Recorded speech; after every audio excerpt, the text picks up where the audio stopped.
नमस्कार, आप देख रहे हैं संगम टीवी। मैं हूं आपके साथ अजय प्रजापति। जैसा कि देख पा रहे होंगे, इस समय हम उत्तर प्रदेश के हमीरपुर जनपद पे मौजूद हैं। यहाँ पर जो आप मंदिर देख पा रहे होंगे, संगमेश्वर के नाम से ये मंदिर जाना जाता है। जो प्राचीन मंदिर है, बताया जाता है इसके अतीत में गुप्त काल का इतिहास छिपा हुआ है। हमारे साथ में यहाँ के जो पुजारी जी हैं, इनके पास में चलेंगे, इनसे कुछ जानने का प्रयास करेंगे। जैसे कि यहाँ कुछ दावे किए जाते हैं कि यहाँ पर माता पार्वती और शिव जी की दोनों पिंडी यहाँ पर जो है विराजमान है। और साथ ही बताया जाता है कि प्राचीन समय में यहाँ पर एक गाय माता थी, वो जो है प्रतिदिन यहाँ पर जो है नदी पार करके दूध चढ़ाने आया करती थी। ऐसा कुछ यहाँ पर जो बताया जाता है। आइए चलते हैं, क्या सच्चाई है, कहाँ तक इसमें जो है हकीकत क्या है। आइए चलते हैं स्वामी जी के पास में, इनसे बातचीत करने का प्रयास करते हैं, आप तक पहुंचाने का प्रयास करते हैं। देखेंगे मंदिर के जो पुजारी जी हैं हमारे साथ में हैं, इनसे जानेंगे। जैसा कि यहाँ पर दावा किया जाता है कि प्राचीन समय में एक गाय थी, वो गाय हमेशा दूध चढ़ाने यहाँ आया करती थी, क्या बात सही? यमुना पार करके चाहे जितनी बाढ़ हो वो फिर आ जाती थी और दूध पिला के चली जाती थी। यानी कि हमेशा ये देखा जा रहा था, या फिर नदी में बाढ़ रहती थी? अधिकांश देखा जाता है कि जो गाय होते हैं या पशु होते हैं तो बाढ़ के पानी से बह जाती हैं, नहीं? हाँ, यहाँ बह पर जाते हैं, मगर वो गाय हमेशा आती थी और चली जाती थी, कभी नहीं बही। और ये गुप्तकालीन मंदिर है। लगभग कितने वर्ष पुराना है जो बताया जाता है? देखिए, अभी यहाँ दिल्ली से पुरातत्व विभाग वाले आए थे, जो वो शिला पड़ी है उसको देख करके उन्होंने गुप्तकालीन बताया। अब गुप्तकालीन हुए दो, एक को तो हो गई 1500 साल करीब और दूसरे को हो गए 2500 करीब। जी, जो शिला है, शिला का क्या रहस्य है यहाँ पर जो शिला पड़ी? वो लोग बता रहे थे कि इसमें कोई कोड वर्ड लिखे हुए हैं और इनको तोड़ा जाए तो इनके अंदर से वो निकलेंगे, जो बंजारों वाली भाषा। हाँ, उसमें ये बताते हैं यहाँ कहीं खजाना कहीं होगा उसका। तो यानी ये जो शिला यही मंदिर पर रखी हुई थी हमेशा से? एक यहाँ से कोई उठा ले गया या दो थी। जी, जैसा कि और भी बताया जाता है, जो सबसे बड़ी बात यहाँ पर कही जाती है कि जब बारिश नहीं होती आसपास के क्षेत्र में, तो यहाँ जो जलाभिषेक किया जाता है, जो यमुना नदी का पानी प्रयोग किया जाता है। जी हाँ, जमुने का प्रयोग किया जाता है। फिर क्या होता है जलाभिषेक? जलाभिषेक से एक बार यहाँ शंकर जी जो को पानी भरा गया था, तो पानी से जो है बारिश हुई थी। हाँ, शंकर जी का विशेष महत्व है। देखिए, चंदन कहीं नहीं है, हमारे यहाँ चंदन हर साल 10-5 पेड़ निकलते हैं। जी, हमारे बाबा जी ने यहाँ लगाया था और जो है ये आजकल भी यहाँ चंदन का पेड़ देखिए वो खड़ा है वो। तो ये विशेष महत्व है। अच्छा, दूसरी चीज, ये यहाँ पर हमारे शंकर जी की सब जगह मंदिर में आपको नंदी बाबा मिलेंगे, मगर हमारे मंदिर में नंदी बाबा नहीं है। इनका सरकारी कागज में आज भी सिंह महेश्वरी के नाम से इनको लिखा जाता है। तो यहाँ देखिए गरी का गोला चढ़ता है, ये गरी का गोला सिर्फ माता जी में चढ़ता है, मगर अब इनका नाम संगमेश्वर, सिंह महेश्वर, कई नामों से इनको पुकारा जाता है। बिल्कुल बिल्कुल, बहुत सारे लोग सिंह महेश्वर कहते हैं, बहुत सारे लोग संगमेश्वर कहते हैं। अच्छा, क्या संगमेश्वर इसलिए नाम पड़ा कि यहाँ दो नदियों का संगम होता है? जी हाँ, यहाँ से करीब करीब 4 किलोमीटर और आगे बेतवा और जमुना का संगम है, इसलिए इनको संगमेश्वर भी कहते हैं। लेकिन इनका पुराना नाम आज भी सरकारी कागजों में सिंह महेश्वरी के नाम से ही लिखा गया है। तो क्या माने इस मंदिर को जो है लगभग कितना पुराना होगा? 1500 वर्ष पुराना आइडिया? हाँ जी हाँ, 1500 से तो ऊपर ही है जी, 2000 साल लमसम। लगभग अगर श्रद्धालुओं की बात करें तो प्रति सोमवार को या प्रति जो है किसी शिवरात्रि हो या ऐसे आयोजन में कितनी की संख्या में आ जाते हो? अरे यहाँ लाखों आदमी आता है। अभी इस समय जो है आज है, देखिए शाम तक चल जाएगी, पता नहीं गिनी तो जाती नहीं, लेकिन बहुत भीड़ होती है जी।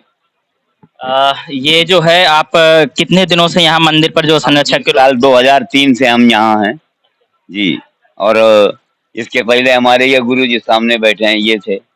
इसके पहले वो इनके बगल में बैठे हैं, नारायण दास जी महाराज, छोटे बाबा के नाम से मशहूर थे, वो वही चंदन लाए थे और चंदन यहाँ पर उन्होंने स्थापित किया। तो आज भी चंदन जो है हमारे यहाँ हर साल पेड़ निकलते हैं और हर साल जो है इनकी। नहीं, मंदिर में नंदी देखा जाता है, जितने भी शंकर जी के मंदिर होते हैं तो नंदी जरूर होते हैं, तो यहाँ नंदी का न होना ऐसा क्या है? ऐसा इसलिए है कि ये घाट, ये जो है ना, इस स्मशान घाट में मंदिर बना हुआ है और यहाँ शंकर पार्वती जी का दोनों का विग्रह, 2 लिंग देखते हैं आप, एक शंकर जी का और एक पार्वती जी का। तो जब शंकर पार्वती जी का विग्रह एक लिंग में हो, वहां नंदी होते हैं ना। जब अलग अलग हैं तो इसलिए नंदी का यहाँ कोई काम नहीं है। यहाँ सिर्फ और जो और आपको बताएं कि जहाँ भी इस स्मशान में मंदिर बने वो पार्वती का रूप जो है काली का स्वरूप हो जाता है। तो यहाँ पर काली रूप में पार्वती जी और शंकर जी दोनों विद्यमान हैं जी। यही कारण हो सकता है कि यहाँ पर जो नंदी नहीं है और भी जैसा कि मंदिर के बारे में जो काफी दूर दूर से भक्त लोग आते हैं, क्या मान्यता है इस मंदिर की जो भी? यही मान्यता सबसे बड़ी है कि यहाँ पर शंकर पार्वती जी का दोनों का विग्रह है। देखिए हमें यहाँ से हमारे पास निमंत्रण आया क्या मोदी जी का, हम बनारस गए थे। इस मंदिर का इतना बड़ा महत्व है कि दिल्ली तक लोग इसकी वो करते हैं। यहाँ पर टीवी से लाइव प्रसारण हुआ था जब वो केदारनाथ जी गए थे। हमारे यहाँ किसी मंदिर में योगी जी का डब्बा नहीं आया भोग लगाने के लिए, मगर होली दिवाली सब में हमारे यहाँ योगी जी का जो है प्रसाद चढ़ने के लिए आता है। और दूसरी बात शंकर जी की, आप ये शंकर जी में जाइए, आंख मूंद करके उनसे अपने मन की व्यथा या व्याख्या जो भी है आपकी इच्छा वो आप व्यक्त करिए। भगवान तो जन जन के मन की जानने वाले हैं, तो वो आपकी इच्छा जल्द से जल्द पूरी होती है। फिर आदमी जो चाहे वो करता है। कोई ये जरूरी नहीं कि हमको ये दे दो तब हम, नहीं। वहां देखिए आप लगे होंगे कहीं गांठी लगी है, तो लोग अपनी मान्यताएं गांठ बांध देते हैं और जब उनकी पूरी हो जाती है तो यहाँ जो इच्छा होती है वो करते हैं। यानी कि देखा जाए तो यहाँ काफी दूर दराज से लोग आते हैं और मान्यता ये है कि जो भी लोग यहाँ पर मन्नत मांगते हैं तो उनकी मन्नत जो है पूर्ण होती पूरी होती हैं जी हाँ। इसीलिए तो यहाँ का विशेष महत्व है। ये सिंह महेश्वर, यहाँ 5 महेश्वर हैं आसपास में। ये सिंह महेश्वर सबसे बड़े, इसके बाद पातालेश्वर हैं 20 शहर में, और उसके बाद थोड़ा चंदूपुर गांव है, वहाँ है तिलभंडेश्वर। और इधर फिर जाइए तो यहाँ से सामने तो 6-7 किलोमीटर, लेकिन कुछ ऐसा होके जाएंगे तो टिकरौली गांव के पास वहाँ है मानेश्वर बाबा। और फिर ये जमुना क्रॉस करके जाइए तो सजेती में है बिहारेश्वर। ये 5 महेश्वर पूरी मान्यता है इनकी कि लोग शिवरात्रि में इनके पैदल जिनको दर्शन तो उनको शंकर जी के साक्षात दर्शन हो जाते थे। ये विशेष बात है यहाँ शंकर जी की। अच्छा, जैसा कि देखा जा रहा है कि यमुना नदी के बिल्कुल तट से लगा हुआ ये मंदिर है, हमेशा जो है बाढ़ का खतरा भी रहता होगा। तो शुरुआत कैसे हुई, कैसे लोगों को जानकारी हुई कि यहाँ मंदिर है या उनकी इस शंकर जी की? विषय में तो भाई बहुत पुराने ही लोग बता सकते हैं। हम जब से आए तो यहाँ ये है, बाढ़ जितनी भी आई हो लेकिन कभी मंदिर में पानी नहीं चढ़ा। हमारे यहाँ अंदर ऊपर पानी नहीं आया कि 2 सीढ़ियाँ बाकी रही अभी पिछले साल, बाकी पूरा सब आसपास पानी भरा था, हमारी बगिया भर गई पीछे से, मगर ऊपर पानी नहीं आया। बिल्कुल, अभी देखा गया था पिछले वर्ष इतनी ज़्यादा बाढ़ आई थी कि पुराने जो है कई वर्षों का रिकॉर्ड 40-44 वर्षों का रिकॉर्ड तोड़ा था बारिश ने। और लगातार जो देखा जा रहा था जलस्तर बढ़ता ही जा रहा था, गाँव भी कई खाली करवा दिए गए थे। लेकिन ऐसा बताते हैं स्वामी जी कि यहाँ मंदिर में जो है पानी नहीं आया था। अच्छा, एक चीज़ हमें और भी जानकारी हुई है कि बताते हैं जब यहाँ रुद्राभिषेक किया जाता है, जलाभिषेक किया जाता है, तो जो पिंडी हैं 2 पिंडी, एक छोटी एक बड़ी। जी। तो बड़ी पिंडी को किस रूप में देखते बड़ी पिंडी शिव भोलेनाथ की है और छोटी पार्वती जी की। हाँ, यहाँ दोनों का श्रृंगार होता है। शंकर जी का अलग श्रृंगार, पार्वती जी का अलग। यहाँ लोग गाते हैं तो शंकर जी का सब पूरा जैसे औरतों का श्रृंगार होता है, मैं सब कुछ नाखूनी वगैरह जितना चढ़ता है सुहागिन औरत का वो सब ले करके चढ़ाते हैं, और शंकर जी का जो होता है वो शंकर जी के चढ़ता है। ये भी सुना है कि जो पिंडियाँ हैं तो बताते हैं बड़ी पिंडी डूब जाती है लेकिन छोटी पिंडी नहीं डूबती जलाभिषेक। जी हाँ, ये भी कहावत है कि यहाँ जब बड़ी पिंडी नहीं डूबती है, डूब जाती है, छोटी वाली नहीं डूबती। अब पुरानी कहावत तो ये है कि यहाँ पानी पहले नहीं दिखता था, यहाँ चढ़ाया जाता था, पानी कहाँ जाता है कोई जान नहीं पाता था। तो इसमें गेरू घोर करके पानी चढ़ाया गया। तो एक गांव है यहाँ से 1-1.5 किलोमीटर, तंभुई, तंभुई के पास जो है वो पानी निकला, गेरू का रंगा हुआ। तो ये पता चला कि पानी यहाँ से सीधे, ऐसी टेक्निक थी यहाँ की। अब वो टेक्निक खत्म हो गई। जब पहले मंदिर जैसा बना था उसके बाद नया नवीनीकरण हुआ तो फिर उस टेक्निक को कोई पकड़ नहीं पाया, और ना ही ऐसा कोई कारीगर आया कि वो अब वो पानी सब यहीं बहता है जी। हाँ, फिलहाल अब तो देखा जाता है कि जो जल चढ़ाया जाता है तो कहीं न कहीं देखने को मिलता है कि जो निकलता है। नहीं, अब तो लेकिन इनका देखिए, कहना ये है कि पहले जो है ऐसा यहाँ ये भी रहस्य था कि जलाभिषेक किया जाता था और कोई देख नहीं पाता था हाँ पानी कि कहाँ जा रहा है, तो ये पानी वहीं तंभुई गांव के पास निकला। इसका काफी लोगों ने मिल करके इस पर ये प्रयोग किया गया कि देखें कहाँ जाता है, तो पानी वहीं तंभुई तमुई गांव है यहाँ से करीब 1.5 किलोमीटर, यमुना जी के किनारे। तो वहाँ वहीं निकलता था। चलिए, देखा ये थे पुजारी जी जिन्होंने जो मंदिर के बारे में संपूर्ण जानकारी दी। और मंदिर की अगर बात करें तो लगातार जो है यहाँ निर्माण कार्य होता रहता है और इसे जो भव्य रूप देने का प्रयास किया जा रहा है। जी हाँ, ये सब मोदी जी की तरफ से कुछ पैसा आया, वो ये बन रहा है, और कुछ सरकारी यहाँ राज्य सरकार का, तो ये उसी से निर्माण हो रहा है। अब इसकी तो शिखर भी बन रहा है। चंदन की बात करें तो कितने वृक्ष यहाँ बगिया में चंदन? यहाँ चाहे भी 15-16 पेड़ अंदर है, 2-3 बाहर है, यानी 17-18-20 पेड़ है सब मिला के। जैसा कि हमने ये भी सुना है कि चंदन के वृक्ष यहाँ से चोरी भी होते हैं। चोरी हो गए थे पिछले साल, तो ये गिरा तो बच गया, नहीं गया। अक्टूबर में पिछले साल कटा अंदर से, तो काट ले गए। 15 फीट करीब लमसम नीचे की पेड़ी ले गए, बाकी तो यहीं पड़ा रहा। और ये आज से नहीं, सन 94 में पहली बार कटा था। हाँ।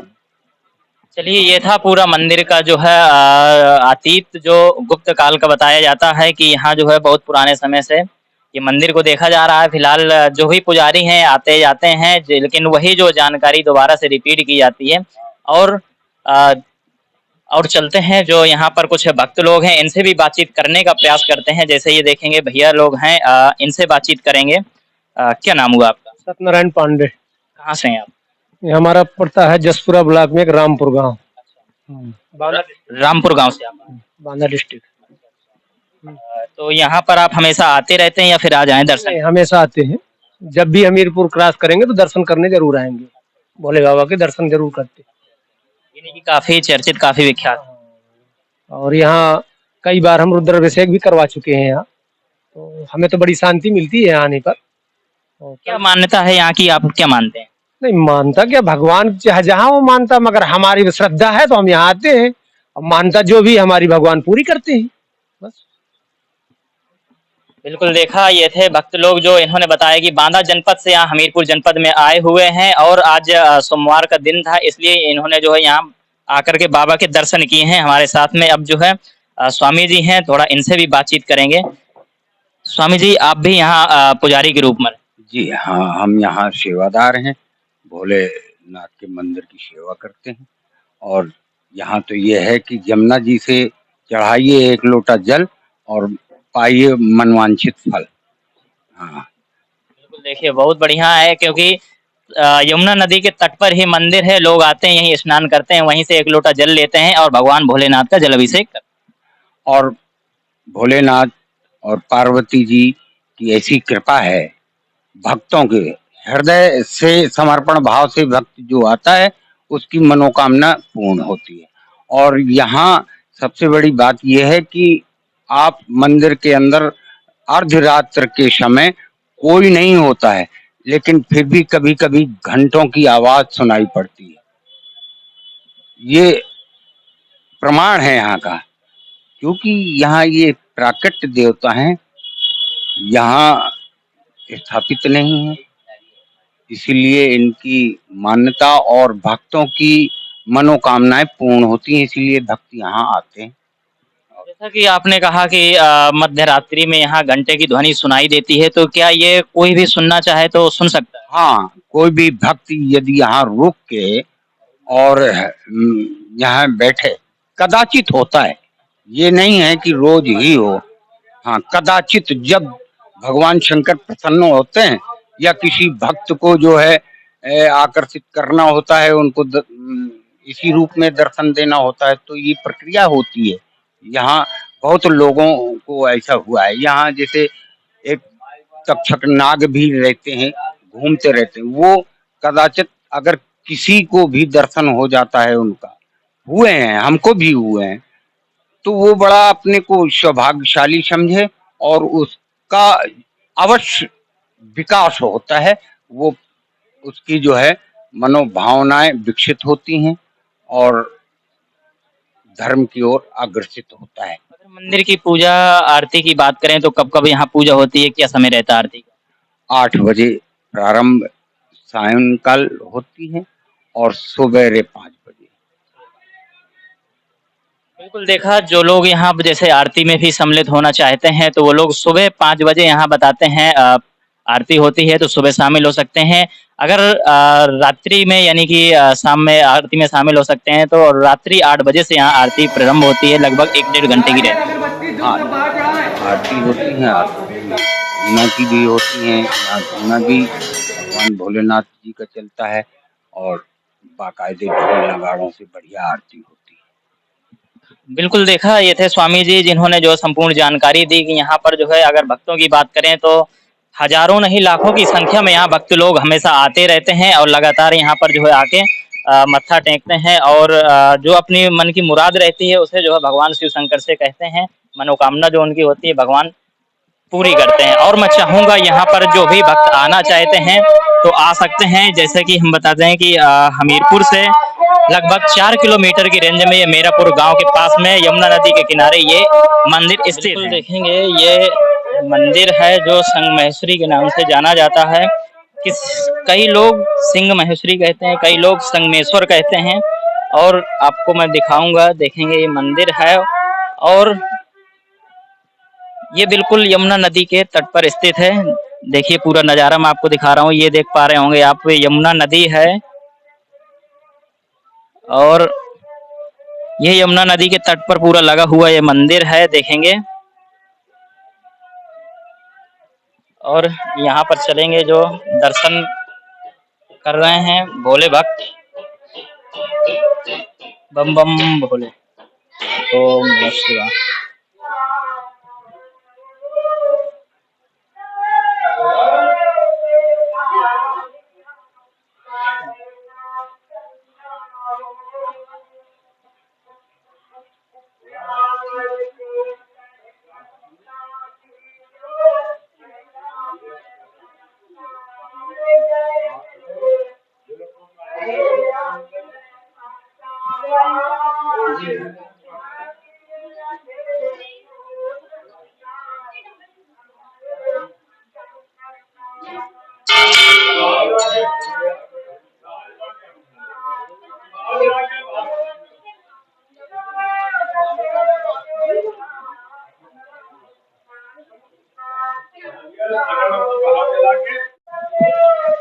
देखेंगे इस समय हम मंदिर के अंदर हैं और यहाँ पर जो भक्त लोग हैं पूजा पाठ करते नजर आ रहे हैं। हमारे साथ में एक भक्त और हैं, जरा इनसे बातचीत करेंगे। जो संग महेश्वर मंदिर का जो इतिहास है, जो अतीत है, इसके बारे में क्या जानते हैं आप? ये संग महेश्वर मंदिर जो है, जो संग में स्वर चल रहा है, ये उसी का मंदिर है और ये गुप्तकालीन मंदिर है और यहाँ भोले बाबा साक्षात विराजमान है। ऐसा स्थान आपको पूरे भारतवर्ष में नहीं मिलेगा। एक तो जमुना का किनारा, शमशान में अपने आप भोले बाबा प्रकट है और चंदन के पेड़, ये तीन चीजें आपको कहीं नहीं ढूंढने मिलेंगी। और यहाँ आज भी द्वापर, त्रेता, सतयुग तीनों काल के ऋषि, शरीर के 3 रूप होते हैं, स्थूल, सूक्ष्म और कारण। स्थूल शरीर में हम आप खड़े हुए हैं, जब ये पंचतत्व में विलीन हो जाता है तो सूक्ष्म शरीर में आ जाता है। इसके बाद जो ऋषि मुनि सत्ताएं हैं, आज भी यहाँ पर जमुना और बेतवा का आगे संगम है। तो कलयुग में कहा गया वेदवती गंगा, गंगा से भी ज्यादा मान दिया गया है वेदवती गंगा को। आज भी वहाँ 7 ऋषि, 7 ऋषि वहां पर तपस्या में लीन है। ये हमारे महापुरुष जो यहाँ पर सिद्ध होके गए वो बताते रहे। और आज भी जब भी वो आते हैं तो यहाँ की जो चारों घंटे लगे हुए हैं, घंटे दिखाइए, ये घंटे लगे हैं, ये घंटे जो लगे हैं ये अपने आप टकरा के बजने लगते हैं जब वो महाशक्तियां यहाँ पर मंदिर में आती हैं भोले बाबा के दर्शन के लिए। ऐसा चमत्कार हमने कई बार देखा है यहाँ पर। और हम लोग यहाँ बचपन से भोले बाबा की सेवा में लगे हुए, हमारे ताऊ, हमारे पिताजी, हमारे बाबा, सारे लोग यहाँ पर, पुरखे लोग भी यहाँ सेवा में रहे हैं। और हमारे ताऊ जी के पुत्र नहीं होते थे तो हमारे यहाँ बाबा जी थे श्री नारायण दास जी महाराज जी, उन्होंने यहाँ उनको तपस्या कराई मचान में रहकर। फिर उसके बाद 2 पुत्र यहाँ से भोले बाबा को वरदान रूप में मिले। ये साक्षात हमारे साथ खुद घटित हुआ, हमारे अवस्थी परिवार के साथ में। और यहाँ तो साक्षात भोले बाबा, शिव माँ पार्वती यहाँ विराजमान है। किसी प्रकार की कोई दिक्कत हो, कैसी भी टेंशन हो, केवल आके यहाँ बैठ जाइए, आपकी सारी टेंशन दूर कर देते हैं। इतनी यहाँ शांति मिलती है। बिल्कुल देखा जो संगमेश्वर मंदिर का जो अतीत था इसके बारे में इन्होंने बताया, आप तक पहुंचाने का प्रयास किया। और भी आगे चलते हैं, आपको संगम वो जगह भी दिखाते हैं जहां पर दो नदियों का संगम होता है, जो यमुना है और बेतवा नदी है, दोनों का संगम वहां पर होता है। यहाँ से महज 3-4 किलोमीटर की 3-4 किलोमीटर की दूरी पर है, वहां भी चलते हैं और वही आपको दिखाने का प्रयास करते हैं। देखिए ये जो घंटे आप देख पा रहे होंगे, ये बताया जाता है कि मध्य रात्रि आपस में ही टकराते हैं और इनकी जो ध्वनि रहती है साथ-साथ सभी को जो है सुनाई देती है। अगर आपको हमारा वीडियो पसंद आया हो तो हमें लाइक करें, सब्सक्राइब करें और ज्यादा से ज्यादा शेयर करें और हाँ, बेल आइकॉन दबाना ना भूलें ताकि हर खबर का अपडेट आप तक पहुंचे तुरंत। आप हमें इंस्टा, ट्विटर और फेसबुक पर भी फॉलो कर सकते हैं।